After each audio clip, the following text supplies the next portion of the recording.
Bismillah, alhamdulillah, wassalatu wassalamu ala rasulillah.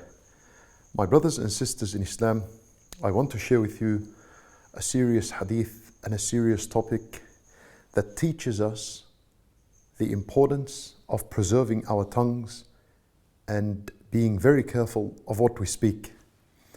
Abu Hurairah radiyallahu anhu and Abu Qatada radiyallahu anhuma narrated a hadith on behalf of the Messenger sallallahu alayhi wasallam. And this hadith, it's a story and it is authentic and it's found in Sunan Abi Dawood and other books of a Sunnah. And Nabi sallallahu alayhi wasallam said, there were two men from Bani Israel. One of them كان مجتهد في العبادة. He was committed upon worship. He was a worshipper. He would worship Allah Azza wa Jal day and night. وَالْآخَرُ كَانَ مُذْنِبًا. And the other man was a sinner, an intense sinner. So every time the worshipper would walk past the sinner, he would say to him, أقصر, stop committing sins. He would warn him, he would remind him of Allah, and he would condemn this person's sins. And he'd always do this until one day the sinner said to the worshipper, خلني وربي أبعثت علي رقيبا. The sinner said to the worshipper, leave me alone, leave me. What I do is between me and my Lord. Have you been sent as a guardian and a watcher over me? This is what he said. So the worshipper, he got angry and he said to the sinner, Wallahi la yaghfiru Allahu laka abada, Wallahi la yudkhiluka Allahu al-Jannah. He said to him, by Allah.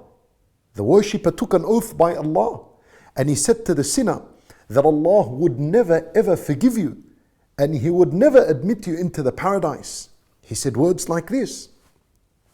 So they died and Allah subhanahu wa ta'ala resurrected them.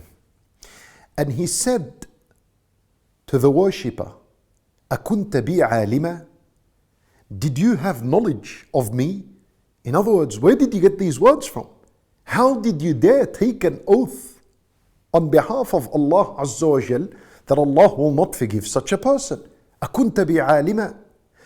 And then Allah Azza wa Jal, He said to him, oh, did you have the ability to do what I do? Meaning, did you have the ability to put this person in the hellfire or admit him into the paradise? Was this in your ability? Then Allah subhanahu wa ta'ala judged and He said to the sinner, go to the paradise, I have forgiven you.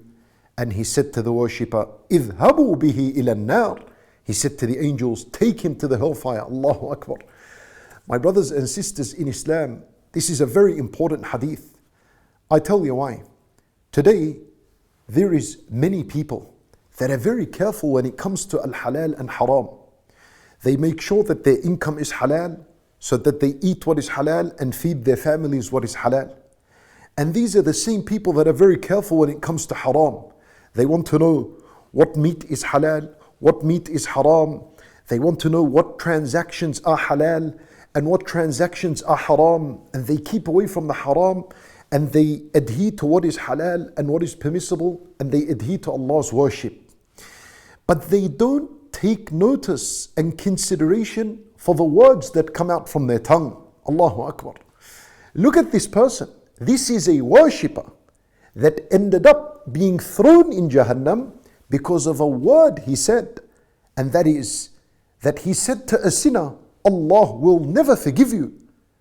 And this is the word that a person is supposed to be careful of. Why? Because when a person looks at a sinner and says to him, Allah will never forgive you, then that can only stem and come out of arrogance and ego and self-righteousness. Such a person, he said this word out of arrogance. Out of arrogance. He saw himself. He took pride in that which he done. And he thought he's a worshipper and that he can speak on behalf of Allah. And saying such words goes against at-tawheed. Because this is speaking on behalf of Allah in that which you have no knowledge. Who gave you knowledge that Allah Azza wa Jal will not forgive such and such? How many times in history There were people that acted like Fir'aun and worse than Fir'aun.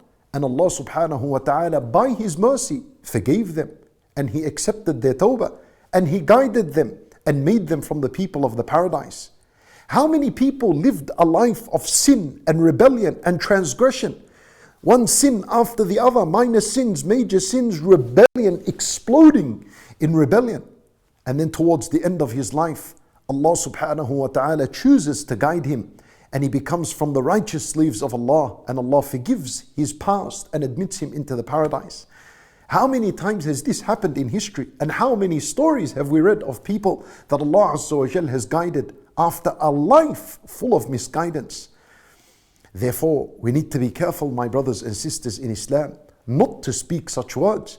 Abu Hurairah radiallahu anhu, when he heard this story, you know how he reacted? He said, وَالَّذِي نَفْسِي بِيَدِهِ تَكَلَّمَ بِكَلِمَةٍ أَوْ بَقَتْ دُنْيَاهُ وَأُخْرَاهُ. Yani I want you to imagine Abu Hurairah radiallahu anhu. When he heard this story from Rasulullah sallallahu alayhi wasallam, he reacted with emotion. He said, Wallah, by Allah, this righteous man spoke a word that destroyed his worldly life and his hereafter. And it is indeed true, because everything of the good he did in this life was destroyed. None of it was accepted. He lost reward for all of it. And in the afterlife, he was thrown in the hellfire. What did his worship benefit him? What did his worship? Nothing. Subhanallah. This is why in the hadith, same hadith but different wordings, in Nabi sallallahu alayhi wa sallam, he said, فَإِنِّي قَدْ غَفَرْتُ لِفُلَانِ وَأَحْبَطْتُ عَمَلَكَ. Allah Azza wa Jal, He said, I had forgiven the sinner and I destroyed you, O worshipper, I destroyed all your deeds.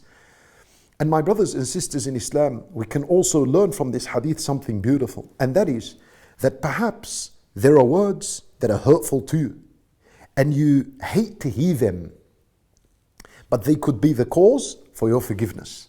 Just like this sinner.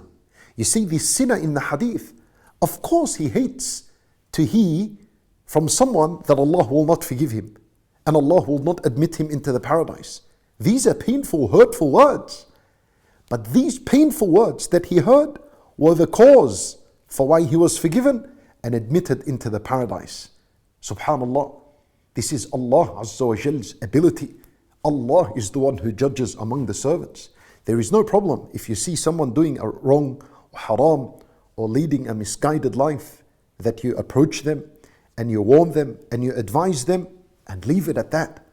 Do not judge and do not say that such and such, Wallah, Allah will never forgive you, and Wallah, Allah will never admit you into the paradise. Never say words like this, because this is knowledge only with Allah. And if you say such words, you are speaking on behalf of Allah in that which Allah never revealed to you. Allah never told you about this. And therefore, it nullifies, it diminishes from your tawheed that you're supposed to have. We ask Allah Azza wa Jal to forgive us all. We ask Allah Azza wa Jal to guide us and to guide our tongues to speak that which pleases Allah alone. إنه ولي ذلك والقادر عليه. وصلى الله وسلم وبارك على نبينا محمد وعلى آله وصحبه أجمعين.